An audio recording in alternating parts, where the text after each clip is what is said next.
ವೇದಿಕೆ ಮೇಲೆ ಆಸೀನರಾದಂಥ ನಮ್ಮ ರಾಜ್ಯದ ಮುಖ್ಯಮಂತ್ರಿಗಳು, ನಮ್ಮೆಲ್ಲರ ನೆಚ್ಚಿನ ನಾಯಕರಾದಂಥ ಸನ್ಮಾನ್ಯ ಶ್ರೀ ಸಿದ್ದರಾಮಯ್ಯನವರೇ, ಹಿರಿಯರು ನಮ್ಮ ರಾಜ್ಯದ ಸಾರಿಗೆ ಸಚಿವರಾದಂಥ ಸನ್ಮಾನ್ಯ ಶ್ರೀ ರಾಮಲಿಂಗ ರೆಡ್ಡಿರವರೇ, ಕರ್ನಾಟಕ ಸ್ಟೇಟ್ ಫುಟ್ಬಾಲ್ ಅಸೋಸಿಯೇಷನ್ನ ಅಧ್ಯಕ್ಷರು, ಶಾಸಕರು, ಆತ್ಮೀಯರಾದಂಥ ಕೆ ಗೋವಿಂದರಾಜ್ರವರೇ, ಅರುಣ್ ಮಾಚೇರವರೇ, ನವೀನ್ ರಾಜ್ ಸಿಂಗ್ ರವರೇ, ಚೇತನ್ ರವರೇ, ಇಲ್ಲಿ ನೆರೆದಿರ್ತಕ್ಕಂಥ ಎಲ್ಲ ಯುವ ಕ್ರೀಡಾಪಟುಗಳೇ ಮತ್ತು ಅವರ ಪೋಷಕರೇ, ಮಾಧ್ಯಮದ ಸ್ನೇಹಿತರೆ, ಬಹುಶಃ ಇವತ್ತು ಒಂದು ಸ್ಪೋರ್ಟ್ಸಿನ ಇವೆಂಟ್ಗೋಸ್ಕರ ಇಲ್ಲಿ ನಾವು ಸೇರಿರ್ತಕ್ಕಂಥ ಕಾರ್ಯಕ್ರಮ ಅಲ್ಲ.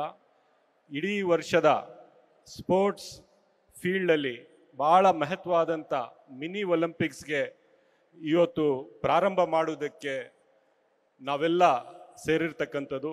ಇದು ಇಡೀ ವರ್ಷ ನಮ್ಮ ರಾಜ್ಯದ ಮಕ್ಕಳು, ಯುವಕರು ಎಲ್ಲರೂ ಭಾಳ ಕಾತುರದಿಂದ ಕಾಯ್ತಾ ಇರ್ತಕ್ಕಂಥ ಇವೆಂಟು.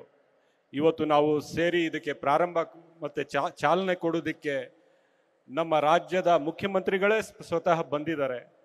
ಇದು ಒಂದು ರೀತಿಯ ಸಂಕೇತ, ನಮ್ಮ ರಾಜ್ಯದಲ್ಲಿ ಸ್ಪೋರ್ಟ್ಸ್ಗೆ, ಕ್ರೀಡೆಗೆ ಮತ್ತು ಯುವಕರ ಭವಿಷ್ಯಕ್ಕೋಸ್ಕರ ನಮ್ಮ ಸರ್ಕಾರ ಮತ್ತು ನಮ್ಮ ಮುಖ್ಯಮಂತ್ರಿಗಳು ಭಾಳ ಗಂಭೀರವಾದಂಥ ಚಿಂತನೆ ಮತ್ತು ಬದ್ಧತೆ ಇಟ್ಕೊಂಡಿದ್ದಾರೆ ಅಂತ ಇದು ಒಂದು ಸಂಕೇತ. ನಾನು ಇವತ್ತು ಗೋವಿಂದರಾಜ್ರವ್ರಿಗೆ ಅಭಿನಂದಿಸುತ್ತೇನೆ. ಯಾಕಂದರೆ ಇಡೀ ದೇಶದಲ್ಲಿ ಮೊದಲು ಬಾರಿಗೆ ಮಿನಿ ಒಲಿಂಪಿಕ್ಸ್ ಅಂತ ಪ್ರಾರಂಭ ಮಾಡಿದ್ದೇ ನಮ್ಮ ರಾಜ್ಯದಿಂದ.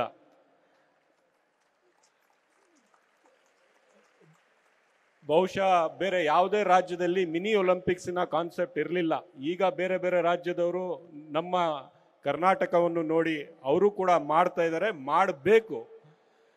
ಮತ್ತು ಸ್ಪೋರ್ಟ್ಸು ಒಂದು ಮಗುವ ಎಜುಕೇಷನಲ್ಲಿ, ಅವರ ವಿದ್ಯೆಯಲ್ಲಿ ಭಾಳ ಮಹತ್ವವಾದಂಥ ಪಾರ್ಟ್ ಸ್ಪೋರ್ಟ್ಸ್ ಮತ್ತು ಕ್ರೀಡೆದು. ನಾವು ಇಲ್ಲಿ ಬರೀ ಗೆಲ್ಲುವುದಕ್ಕೆ ಮಾತ್ರ ಬಂದಿಲ್ಲ, ಪಾರ್ಟಿಸಿಪೇಟ್ ಮಾಡೋಕ್ಕೂ ಕೂಡ ಬಂದಿದ್ದೇವೆ. ನಾವು ಗೆಲ್ಲುವಾಗ when we win, we should win with humility.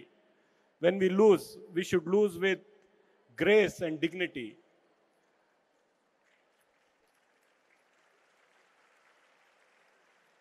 This should be kept in mind. We are not here only to win. Even if we lose, let us lose with grace. But never give up.